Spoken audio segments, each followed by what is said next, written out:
Segunda de Corintios capítulo 12, Pablo abre su corazón y cuenta algo que le está sucediendo. Si él no lo hubiera contado, nunca hubiéramos sabido este problema, entre comillas, que él estaba atravesando. No sabemos durante cuánto tiempo tuvo este aguijón o esta espina, como también se traduce en otras versiones, pero vamos a leer el porqué de este sufrimiento en relación a lo que hablábamos el jueves. ¿Cuáles son tus puntos fuertes y cuáles son tus puntos débiles? Leamos la palabra de Dios en 2 de Corintios 12:1. Aunque van a ver que él está hablando como si fuera de otra persona, en tercera persona, es él el que está contando una experiencia como si fuera otro hombre. Ciertamente no me conviene gloriarme, pero vendré a las visiones y a las revelaciones del Señor. Conozco a un hombre en Cristo, es Él, que hace 14 años, si en el cuerpo no lo sé, si fuera del cuerpo no lo sé, Dios lo sabe, fue arrebatado hasta el tercer cielo, es decir, hasta la misma presencia de Dios. Y conozco al tal hombre, si en el cuerpo, fuera del cuerpo, no lo sé, Dios lo sabe, que fue arrebatado al paraíso, donde oyó palabras inefables que no le es dado al hombre expresar. De tal hombre me gloriaré, pero de mí mismo en nada me gloriaré, sino en mis debilidades. Sin embargo, si quisiera gloriarme, no sería insensato, porque diría la verdad, pero lo dejo, para que nadie piense de mí más de lo que en mí ve u oye de mí.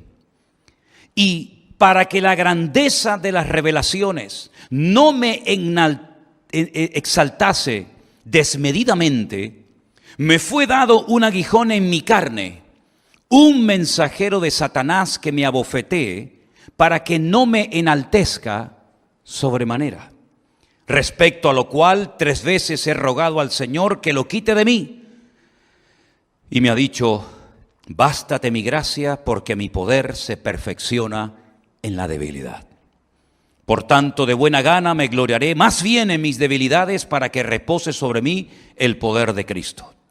Por lo cual, por amor a Cristo me gozo en las debilidades, en afrentas, en necesidades, en persecuciones, en angustias, porque cuando soy débil, entonces soy fuerte. ¿Cuántos dicen amén? Qué experiencia, ¿no? Qué experiencia tan tremenda. Estuvo en la misma presencia de Dios, en lo que él llama el tercer cielo o el paraíso, es lo mismo. Y dice que allí vio y escuchó cosas que el Señor nunca le permitió compartirlas. Ni con su palabra cuando visitaba las iglesias, ni en las cartas, sino que cuenta por encima la experiencia, pero que sin lugar a dudas tuvo que ser algo realmente tremendo. Cuando el jueves hablamos acerca de la importancia de reconocer nuestras debilidades, nuestros puntos débiles, yo quisiera dejar bien claro que una cosa es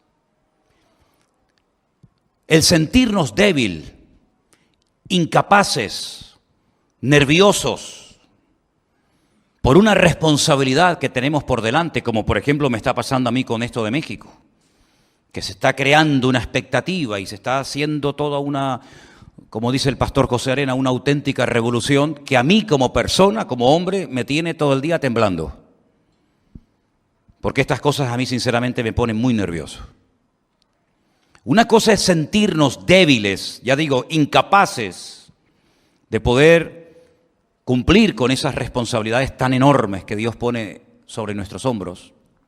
Y es bueno sentirse así, porque así no pierdes el contacto con la tierra y no te crees bajo ningún concepto que todo lo puedes y que todo lo sabes y que no hay nada que no puedas superar. Eso es una cosa.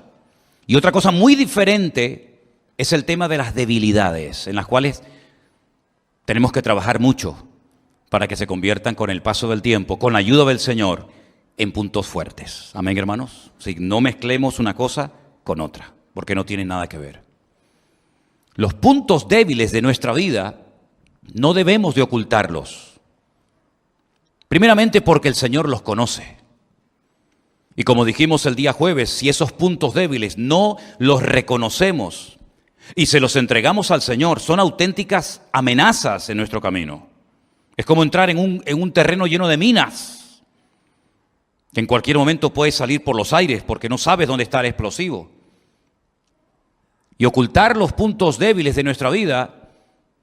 Permítame ponerles el ejemplo de cuando Faraón en Egipto dio un edicto que dijo que tenían que matar a todos los niños pequeños, lanzarlos al río Nilo para que se ahogaran. Dice la Biblia que una familia ocultó a su hijo durante 3 meses. Y estoy hablando nada más y nada menos que de Moisés. Es imposible ocultar a un bebé. En algún momento llora, en algún momento hace ruido. Y cualquier madre que ya hubiera tirado al río o lo hubieran tirado al río a sus hijos, al ver a la vecina con su hijo escondido, probablemente te podría delatar y decir, ¿por qué yo tengo que experimentar este dolor y tú tienes el gozo y la alegría de poder tener a tu hijo escondido?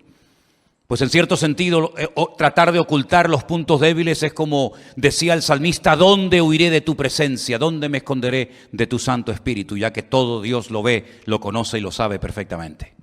Es absurdo intentar ocultar nuestros puntos débiles, porque cuanto antes los reconozcamos y los confesemos, pidiéndole ayuda al Señor, antes podremos superarlos y vencerlos en el nombre del Señor.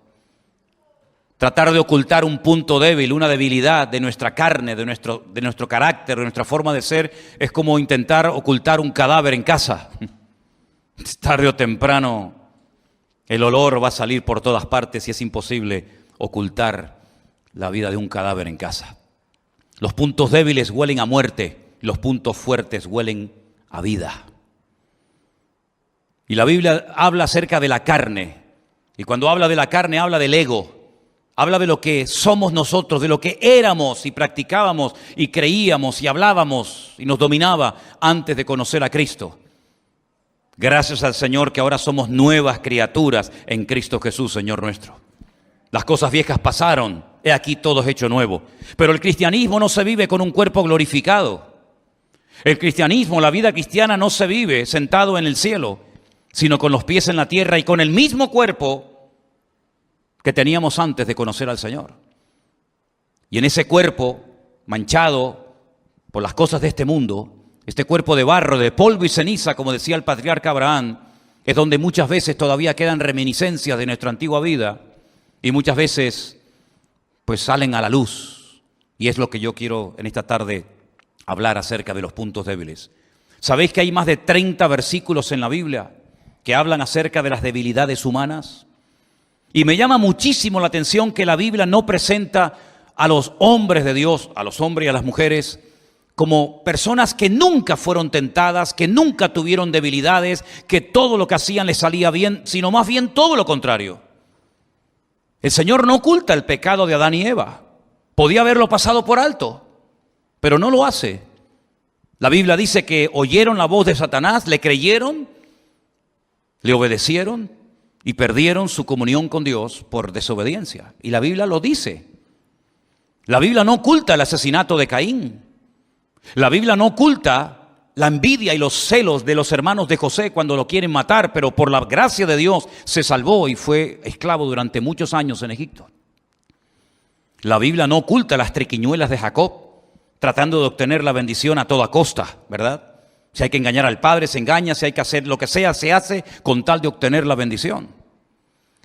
La Biblia no oculta el pecado terrible de David, ni su adulterio, ni cómo mató al marido de la mujer con la cual se acostó.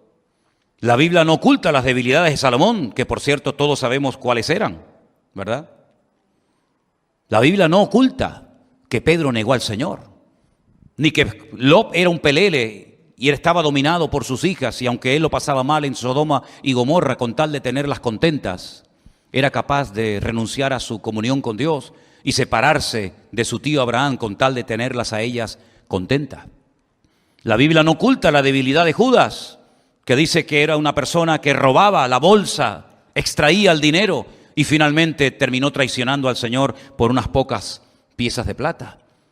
La Biblia no oculta que uno de los compañeros de ministerio de Pablo, Demas, lo abandonó, pero no para irse con otro ministerio o para congregarse en otra iglesia o para servir al Señor en otro continente o de otra manera, sino que se fue al mundo.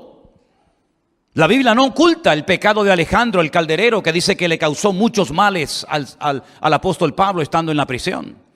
En otras palabras, la Biblia es un libro que refleja la carnalidad de los hombres y también su santidad. La Biblia no oculta que eran hombres de carne y hueso como nosotros, hasta el punto que Santiago dice de Elías, fíjense, el gran profeta Elías, dice que era un hombre sujeto a pasiones semejantes a las nuestras. Un hombre que se desanimaba y deseó morirse. Y de hecho le pidió al Señor, quítame la vida, ya no aguanto más. La Biblia no oculta que aquel grandísimo profeta llamado Jeremías, que predicó en Jerusalén jugándose la vida y que recibió todo tipo de humillaciones, estuvo en cárceles, fue azotado, etc. La Biblia no oculta que hay un momento en el que dice, no predico más. Total, ¿de qué sirve hablar? ¿De qué sirve amonestar? ¿De qué sirve advertir al pueblo de su pecado? Si nadie se convierte, nadie cambia, todo sigue igual o peor. La Biblia no oculta que se hartó y le dijo al Señor, ya no aguanto más. Aunque dice que mientras callaba, un fuego de Dios ardía en sus entrañas porque sabía que Él era la voz de Dios que tenía que hablar en Jerusalén.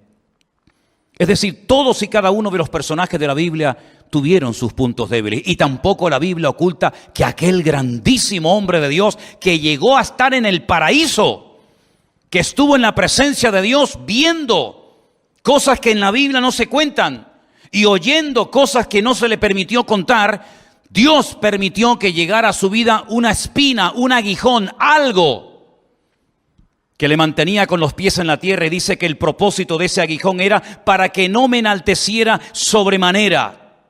En otras palabras, Pablo está diciendo claramente que si no hubiera tenido este aguijón, si no hubiera tenido esta limitación, probablemente hubiera caído en arrogancia, en orgullo, en exaltación desmedida de su persona.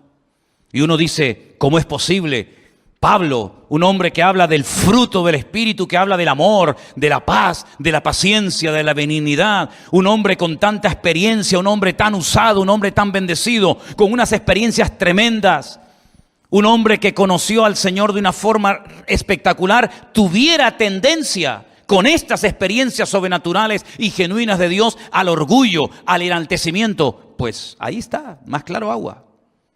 No vamos a tratar de explicar en qué consistía este aguijón o espina en la vida de Pablo, porque ¿para qué? Si ni siquiera él, que es el protagonista de esto, cuenta y dice exactamente de qué se trataba. Comenzamos a leer todo tipo de opiniones en los comentarios, que si era esto, que si era aquello, pero eso no es lo realmente importante. ¿Qué más da lo que era el aguijón de Pablo? ¿Qué más nos da a nosotros? Lo importante es ver el propósito, el objetivo por el cual Dios envió a la vida de Pablo este aguijón, esta limitación física o espiritual o de la índole que sea, para que no me enalteciera sobremanera. Luego Pablo está admitiendo clarísimamente que si no hubiera sido por esto que el Señor permitió en su vida, por lo cual rogó 3 veces y la respuesta del cielo fue, bástate mi gracia, porque mi poder se perfecciona en la debilidad, hubiera caído en el orgullo.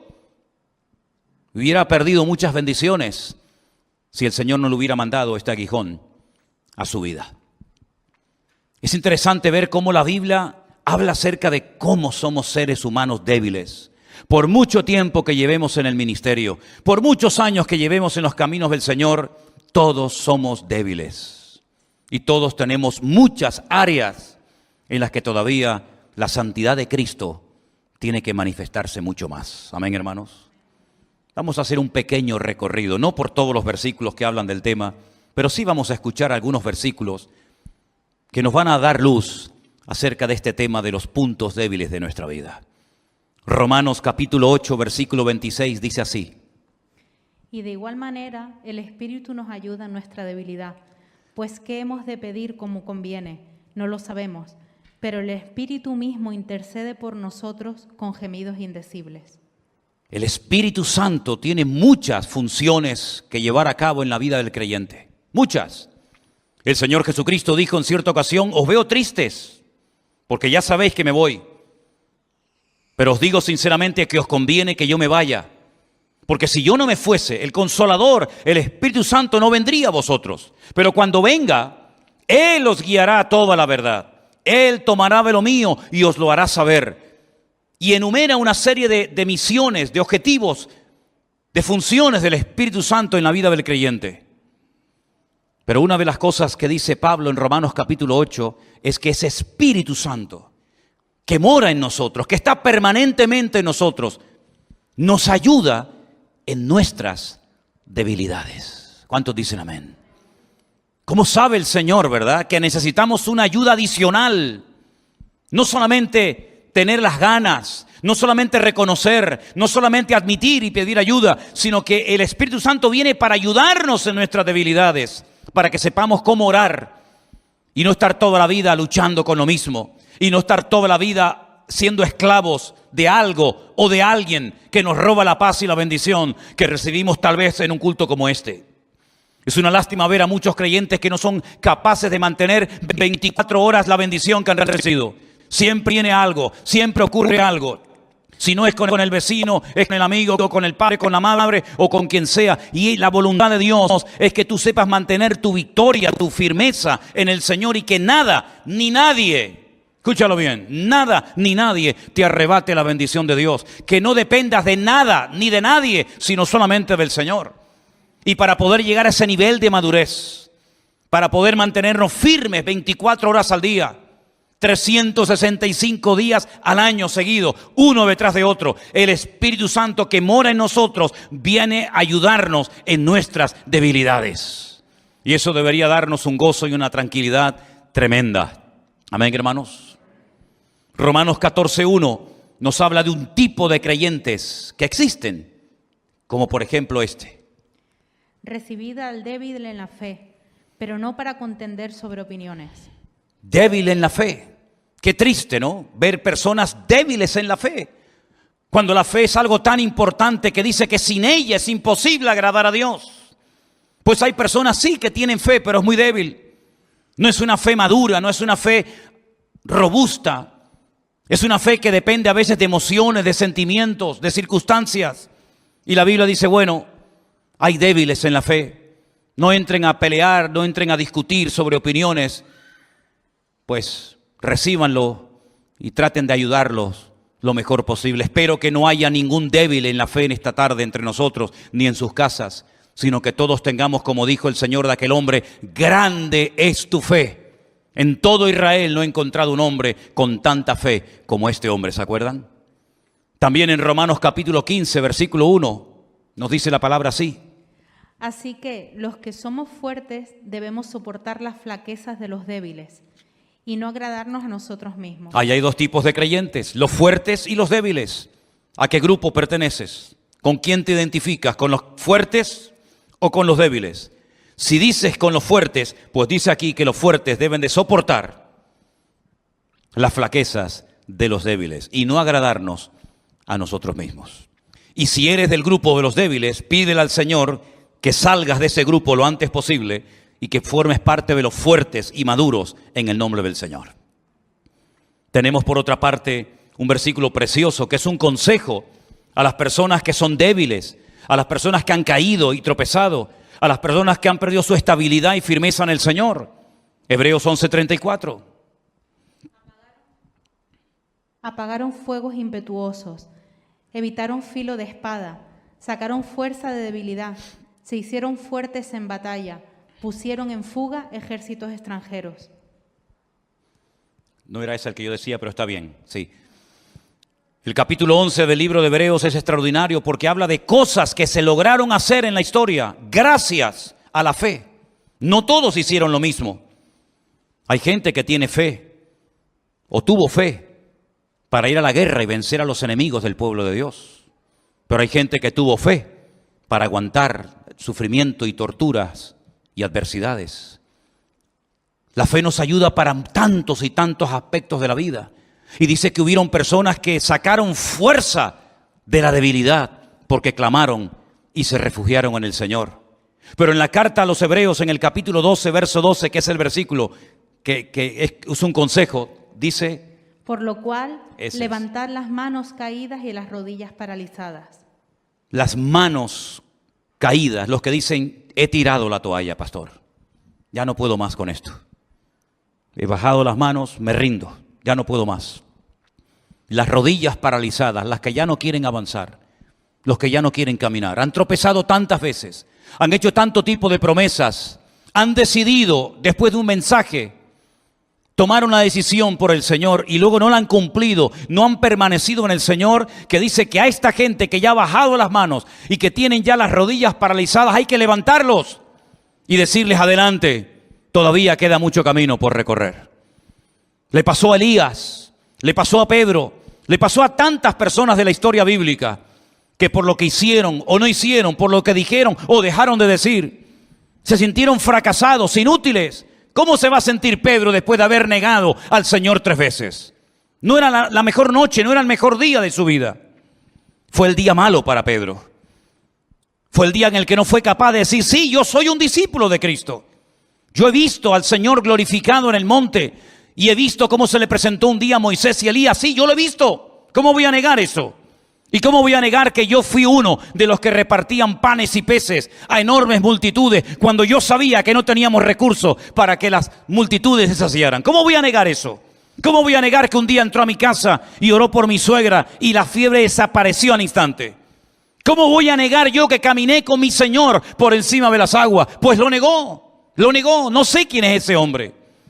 Y por eso dice que esa noche lloró amargamente.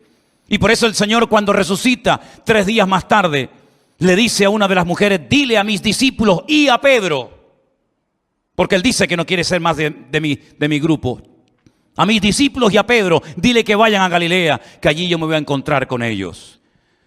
Y vemos al Señor que le da una segunda oportunidad y lo restaura y lo levanta y le dice, apacienta a mis corderos. Sí, al que había negado 72 horas atrás al maestro, le dice, apacienta mis ovejas.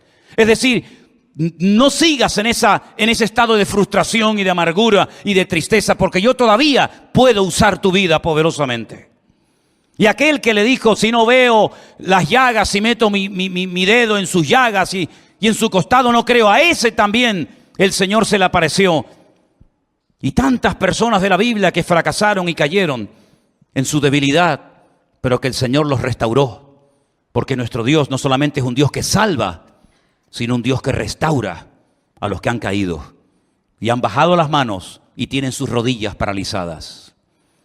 También nos dice en el libro de Joel algo muy interesante, y ahora vamos a dar un giro en el mensaje, porque hay un texto que a lo mejor a priori no se entiende, pero yo lo voy a utilizar y les voy a decir por qué. Joel capítulo 3, versículo 10. Forjad espadas de vuestros azadones, lanzas de vuestras hoces. Diga al débil, fuerte soy. Forjad espadas de vuestros azadones. Es un cambio radical. No es lo mismo una azada que una espada. No es lo mismo una hoz que una lanza. Y el Señor lo que está diciendo es cambien las armas. Ya no usen azadas, ahora usen espadas. ¿Y no será que a lo mejor el sistema o lo que has hecho para cambiar te ha fallado y estás empeñado en seguir haciendo lo mismo? Quiero recordarle las palabras de aquel hombre que todos conocemos, Albert Einstein, que dijo en una ocasión, si quieres ver cambios, no hagas siempre lo mismo. Y hay personas que están empeñadas que el sistema, que el método que ellos tienen es eficaz. Y lo podemos ver en la sociedad en la que vivimos. Y el Señor Jesucristo la definió como ciegos, guías de ciegos. Si un ciego cae en el hoyo, ¿cómo va a poder guiar a otro? Los dos caerán en el mismo hoyo, en la misma trampa, en la misma red.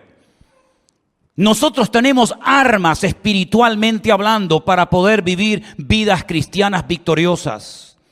Piensa en qué has estado haciendo, qué has intentado, qué lugares has visitado, a qué sitios has ido. ¿Qué has estado haciendo para dejar lo que quieres dejar? Para cambiar como quieres cambiar.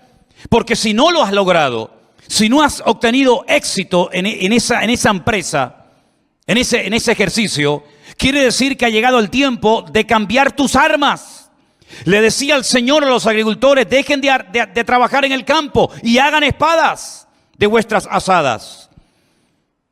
Dejad la hoz y convertirlas en lanzas. En otras palabras, es un cambio de estrategia. Hay que tener una mentalidad diferente, actuar diferente. ¿Por qué? Porque aunque vivimos en la carne, no militamos según la carne. De poco sirve una hoz para ir a la guerra. De poco sirve una azada. Tenemos que tener armas que nos permitan contrarrestar los ataques del enemigo. Porque las armas de nuestra milicia no son carnales, decía Pablo, sino poderosas en Dios para la destrucción de fortalezas. Pablo conocía cuáles eran las armas que Dios nos ha dado a nosotros. Y si quieren pueden leer tranquilamente el capítulo 6 de la carta de Pablo a los Efesios, donde van a ver cómo él describe la armadura de un soldado romano y él aplica cada una de las partes de la armadura del soldado romano a distintas armas que tiene el creyente para defenderse y atacar en el día de hoy. Él observaba que el soldado romano no iba desprotegido en cuanto a la cabeza, sino que llevaba un yelmo. Y él dice: el yelmo es como la salvación. Es decir, el yelmo guarda la cabeza. Y él dice: mentalízate, cambia tu forma de pensar. Eres salvo, por lo tanto ahora ya no puedes pensar, vivir, actuar y comportarte como antes lo hacías. El soldado romano se protegía el pecho con esa coraza: la justicia de Dios en tu vida. Ninguna condenación hay para los que están en Cristo Jesús, porque ahora hemos sido justificados por la sangre de Cristo. Él sabía que el soldado romano necesitaba un escudo para poder repeler los ataques del enemigo, y él dice: ese escudo lo voy a comparar a la fe. Porque cuando el diablo te lanza un dardo de fuego, tú puedes usar el escudo de la fe y neutralizar al enemigo.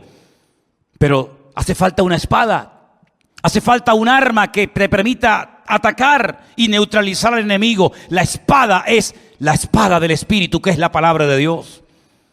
Y cuando camines por la vida, ya no caminas en la carne, ya no caminas en el ego, en la arrogancia, en la soberbia, sino ahora con el apresto del Evangelio. Ahora tenemos un mensaje que transmitir, tenemos una palabra que comunicar, el Evangelio de Jesucristo, que dice: ir por todo el mundo y predicar este mensaje. En otras palabras, el cristiano no va por la vida desprotegido. ¿Y ahora qué hago? ¿Ahora qué hago? Cada vez que tengo problemas vengo a la iglesia y cuando se me resuelven ya no vengo más. Esa no es la vida que la Biblia describe para ti y para mí. La Biblia nos enseña que es bueno congregarse. No dejéis de congregaros como algunos tienen por costumbre, dice la Biblia. Ya en el siglo I había hermanos que no le daban importancia al congregarse. Pero no es suficiente con congregarse. Tú tienes que aprender a defenderte tú solito, tú sola en casa. Cuando eres tentado, cuando eres calumniado, cuando eres perseguido. A lo mejor vives en una familia donde tú eres la única, el único convertido, y se ríen de ti tus compañeros de trabajo. ¿Cómo actúo? ¿Cómo hablo? ¿Cómo reacciono? Como dice la palabra de Dios.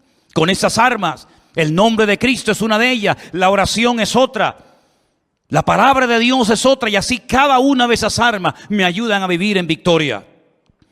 Hay que cambiar las armas. Miren, por ejemplo, esta serie de fotografías que vamos a mostrarles. Esa era un arma muy poderosa hace siglos, la famosa catapulta. Hoy en día sería ridículo ir a la guerra con una catapulta. O con esta otra arma que ven ustedes ahí, sí, que podía matar, hacía mucho daño, la ballesta, pero son armas muy antiguas. Esas armas hoy en día están en un museo, son reliquias que la gente va a visitar. Esas catapultas que lanzaban piedras, esa bola con pinchos que utilizaban en el campo de batalla, en el cuerpo a cuerpo, tuvieron su momento, pero sería ridículo hoy en día mandar a un soldado a la guerra con estas armas. No tiene ningún sentido, están caducadas, ya no funcionan. Nadie va a la guerra con este tipo de armamento. Antes sí, tuvieron su momento, tuvieron su lugar, cualquiera daría lo que fuera por tener cosas como estas. Pero hoy en día hay otro tipo de armas. Comparen eso con una catapulta. Comparen eso con una catapulta. Robots que son capaces de ir a lugares donde no hace falta ni que vaya el ser humano, lo teledirigen para que vaya y dispare. Miren qué misiles que pueden viajar miles y miles de kilómetros a otros continentes y hacer una destrucción terrible. Miren qué armamento. Queridos hermanos, hay armas antiguas y armas modernas. Y en el mundo espiritual ocurre exactamente lo mismo. Cuando tú no conocías al Señor, tenías tus métodos, tenías tus ideas para defenderte, para protegerte, pero no puedes seguir aplicando, no puedes seguir viviendo con aquellos métodos hoy en día tu vida cristiana. ¿Qué hacías antes cuando alguien te criticaba? ¿Qué hacías antes cuando alguien te insultaba? ¿Qué hacías antes cuando alguien te miraba mal? ¿Qué arma utilizabas? ¿El amor? ¿La paciencia? ¿La misericordia? ¿La oración? ¿La bendición? ¿Seguro? ¿Utilizabas el impulso de tus puños, las palabras de tu boca? Sabe Dios qué armas utilizábamos nosotros, ¿verdad? Pero ahora, aunque andamos en la carne, aunque estamos en este mundo, no militamos, no ejercemos en el ejército de este mundo, sino que ahora cuando recibimos ataques y presiones de todo tipo, de arriba, de abajo, incluso hasta de hermanos en Cristo, porque no solamente son los problemas que vienen de la calle, a veces también vienen desde adentro, y se levantarán de entre vosotros, dice la Biblia, falsos profetas y falsos apóstoles y falsos hermanos. Por supuesto que sí, siempre lo ha sabido y siempre lo sabrá. Pero ¿cómo reaccionamos ahora ante todo eso? Con armas diferentes, con armas espirituales, con lo mismo que hacía el Señor cuando le insultaban, que no devolvía otra maldición. Dando ejemplo, comportándonos de una forma distinta y diferente, llevando todo a la oración, a la presencia del Señor y poniendo todo en sus manos, sabiendo que Él es nuestro mejor abogado. ¿Cuántos dicen amén? Si no aprendemos a vivir así, si no queremos defendernos a nosotros mismos, estaremos perdiendo el tiempo y seremos otra vez víctimas de nosotros mismos. Porque dicho sea de paso, el mayor enemigo que nosotros tenemos somos nosotros mismos. Las armas que el Señor nos ha dado son armas poderosas que en el mundo espiritual tienen un efecto destructivo. Fíjate cuando oramos al Señor. Estamos orando por personas de otros continentes, personas que nunca hemos visto su rostro, pero que la oración que no conoce fronteras es capaz de llegar hasta ese hospital, hasta esa casa y tocar a ese joven en esa cárcel o en esa circunstancia difícil en la que se encuentra. Y es un arma tremendamente poderosa que viaja de continente a continente, de país en país, y sobre todo cuando va ungida y respaldada por la palabra y por el nombre de Cristo. Esas son las armas que tenemos nosotros hoy en día. Antes, cuando tal vez no teníamos dinero, cuando no podíamos pagar las deudas, cuando nos echaban del trabajo, cuando no te pagaban lo que te habían prometido pagar, ¿verdad? Agarrabas al jefe por el cuello, le insultabas, lo querías denunciar, le querías pegar. Pero sin embargo ahora tenemos las promesas de Dios. Y en esas promesas el Señor nos dice: yo soy tu pastor y nada te faltará. Nada te faltará. Y a veces nos enfadamos con las personas. Y es como cuando nos golpeamos con el martillo un dedo. ¿Le ha pasado alguna vez a ustedes? ¿Alguna vez te ha pasado? Como duele, ¿eh? ¿Qué sentido tiene que insultes al martillo? ¿Qué sentido tienes que llames de todo al martillo? El martillo es simplemente el instrumento, pero el que se ha hecho daño eres tú utilizando ese instrumento. Y a veces no sabemos interpretar las cosas que ocurren. Pensamos que es el jefe que la tiene tomada conmigo, o el vecino de arriba. Pero ni una hoja de un árbol se cae sin permiso de Dios. Y cuando ocurre algo es porque detrás de ese algo nuestro Dios está hablando y está tratando de enseñarnos algo. Puedes pelear con el martillo, puedes pelear con la persona, pero detrás de la persona está nuestro Dios, que es el que ha permitido que esa persona te haga o te diga lo que te hace doler. Y así como Pablo le dijo al Señor: quítame esto, y el Señor le dijo: no. Y volvió a pedírselo otra vez y le dijo el Señor: no. Y en 3 ocasiones rogó: quítame este aguijón, esta espina de mi vida. Y el Señor dijo: no te lo voy a quitar, pero te voy a enseñar algo que no has aprendido hasta ahora, y lo vas a aprender sí o sí. Que mi gracia, es decir, mi presencia en ti, es más que suficiente. Y vas a aprender a gozarte, no solamente cuando te aplauden, sino también cuando te persiguen.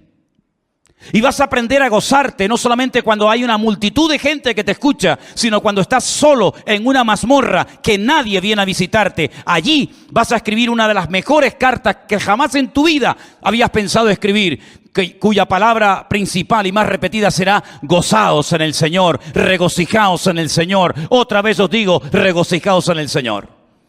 Y vas a aprender a gozarte cuando hay un montón de gente que te escucha y te admira. Y vas a gozarte cuando un Demas te abandone, o cuando un Alejandro el Calderero te traicione, y cuando nadie en tu primera defensa esté a tu lado. Vas a aprender a gozarte en afrentas, en debilidades, en soledad. En todo momento vas a aprender a gozarte. Es decir, el favor que le estaba haciendo el Señor a Pablo con este aguijón fue tremendo. Y tarde o temprano todos nosotros, si el Señor lo cree conveniente, mandará a nuestra vida un aguijón, algo que no nos haga perder la perspectiva de que somos seres humanos limitados y finitos en espacio y en tiempo, pero que tenemos un Dios que se llama El Shaddai, que significa el Todopoderoso o el Suficiente, que estará contigo todos los días hasta el fin del mundo. Bendito sea Dios.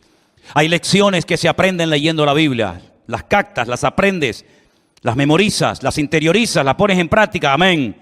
Pero hay otras lecciones que se aprenden llorando y sufriendo, y son las que nunca se olvidan. Por eso decimos en una de las canciones que tenemos en el repertorio de la iglesia: hay dolores que son una bendición. Y las hermanas saben perfectamente, las que habéis sido madres, sabéis perfectamente que vuestros hijos son una bendición, pero los paristeis con dolor. Y esa experiencia que tuvisteis con dolor no se olvida nunca. Y lo que se aprende en la vida cristiana con dolor, con lágrimas, con sufrimiento, no se olvida nunca. Dice la Escritura: y aunque era hijo, hablando del Señor Jesucristo, por lo que padeció, aprendió obediencia. Los seres humanos tenemos ese punto de cobardía